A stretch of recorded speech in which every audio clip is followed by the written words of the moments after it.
Hello guys, రాము life changing knowledge ఛానల్కి అయితే welcome. ఇప్పుడు వరకు ఈ ఛానల్ ఎవరైనా సబ్స్క్రైబ్ చేసుకోకపోతే సబ్స్క్రైబ్ చేసుకొని బెల్ ఐకాన్ అయితే యాక్టివేషన్ చేసుకోండి. టుడే టాపిక్ ఏంటంటే ఏపీపీసీ సెట్కి సంబంధించిన సీట్ అలాట్మెంట్ రిలీజ్ అయిందా లేదని చెప్పేసి చాలా మంది డౌట్ అడుగుతున్నారు కదా. ఇంకా రిలీజ్ కాలేదండి. యాక్చువల్గా అయితే నిన్న అయితే రిలీజ్ అవ్వాలి, మనకి ఇంకా రిలీజ్ అవ్వలేదు. 90% నాకు తెలిసి ఈ రోజు అయితే మనకి రిలీజ్ అవ్వడం అయితే జరుగుతుంది. సో ఎలా రిలీజ్ అయిన తర్వాత మనం ఎలా సీట్ అలాట్మెంట్ డౌన్లోడ్ చేసుకోవాలి ఏంటన్న దాని గురించి అయితే ప్రాసెస్ చెప్పడం అయితే జరుగుతుంది. ఇప్పుడు వరకు ఈ ఛానల్ ఎవరైనా సబ్స్క్రైబ్ చేసుకోకపోతే సబ్స్క్రైబ్ చేసుకుని బెల్ ఐకాన్ అయితే యాక్టివేషన్ చేసుకోండి.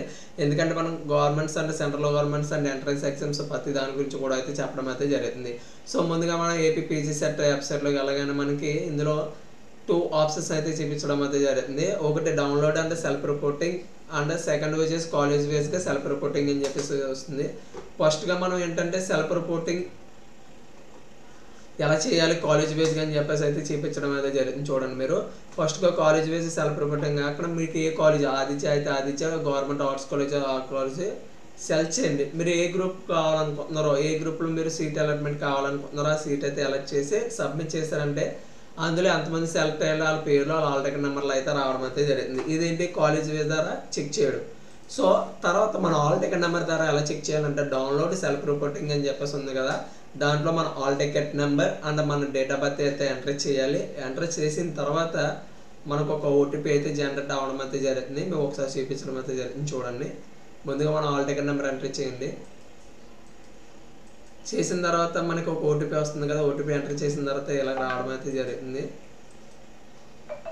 ఏంటి ఆల్ టికెట్ నెంబరు అండ్ మన ర్యాంకు అండ్ మన పేరు, మన father name and gender and caste వేస్గా ఏంటి అన్నది చూపించడం అయితే జరుగుతుంది.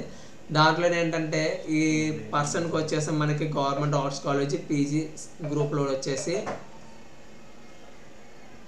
గ్రూప్ రావడం అయితే జరిగింది. ఏంటి ఎంఎస్సిలోని ఎన్ఎల్ఎస్ కెమిస్ట్రీ గ్రూప్ అయితే రావడం అయితే జరిగింది. మొత్తం 14,500 ఫీజు.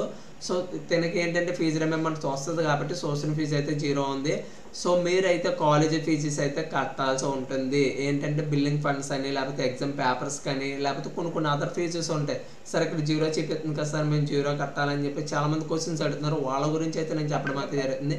బిల్లింగ్ ఫండ్స్ కానీ కొన్ని ఉండడం అయితే జరుగుతుంది. దానికైతే మనం అయితే అమౌంట్ పే చేయాలి. ఎవరైనా కానీ ప్రైవేట్ కాలేజ్ అయినా కానీ, ప్రైవేట్ కాలేజ్ అయితే కొంచెం అమౌంట్ అయితే ఇక్కడ ఉండడం అయితే జరుగుతుంది, గవర్నమెంట్ కాలేజ్ అయితే కొంచెం తక్కువ. సో దాని ప్రకారంగా మీరు అయితే ముందుగా మీరు కొంచెం ఎంతో కొంత అమౌంట్ కాలేజ్కి అయితే తీసుకెళ్ళడం అయితే చాలా బెటర్ ఆప్షన్. ఓకేనా, మీకు సీట్ అలాట్మెంట్ వచ్చిన తర్వాత ఇది ప్రాసెస్ 90%. సో ఇదైతే మనకి సెల్ఫ్ రిపోర్టింగ్ అయితే చేయాల్సి వస్తుంది. అంటే నాకు నచ్చింది, ఓకే నేను ఈ గ్రూప్ తీసుకుంటాను కన్ఫామ్ ఓకే సార్ అని చెప్పేసి మీరు కన్ఫర్మ్ చేస్తే సీట్ అలాట్మెంట్ మీకు అయితే అలా పేజ్ అయితే రావడం అయితే జరిగింది. ఇది మీ 10th class, me intermediate and degree and caste income ఇవన్నీ ఫొటోస్ ఇవన్నీ కూడా మీరు తీసుకెళ్ళి సెల్ఫ్ రిపోర్టింగ్ 13 నుంచి 15 దాకా అన్నారు కదా మనకి. సో ఆ రోజుల్లో మీకు ఏ కాలేజ్ వస్తే ఆ కాలేజీలో వెళ్ళి మీరు సెల్ఫ్ రిపోర్టింగ్ చేస్తే మీ సీట్ కన్ఫర్మ్ అవుతుంది, లేకపోతే కన్ఫర్మ్ అవ్వదు. సో ఇంకేమైనా డౌట్లు ఉంటే మీరు నన్ను అయితే కామెంట్ రూపంలో అడగండి, నేనైతే ఆన్సర్ ఇవ్వడం అయితే జరుగుతుంది. ఓకేనా, థ్యాంక్ యూ. సో స్కాలర్షిప్ ఏంటంటే ఎక్కువ హైయర్ ఎడ్యుకేషన్ చదువు మళ్ళీ పీజీ సెట్కి వస్తారు కదా, వాళ్ళకైతే రాదండి అని చెప్పేసి 99 అనుకుంటున్నా. సో నాకు కూడా కొంచెం ఇంకా క్లారిటీ రావాలి. వచ్చిన తర్వాత స్కాలర్షిప్ డిగ్రీ వాళ్ళకి అంటే పీజీ వాళ్ళకి వస్తుందో లేదో అన్నది కూడా మీకు అయితే చెప్పడం అయితే జరుగుతుంది. క్యాస్ట్ల వేస్గా ఎంత వస్తుంది ఏంటో అని కూడా చెప్పడం అయితే జరుగుతుంది. ఓకేనా, థ్యాంక్ యూ ఫర్ వాచింగ్ అండి అందరూ.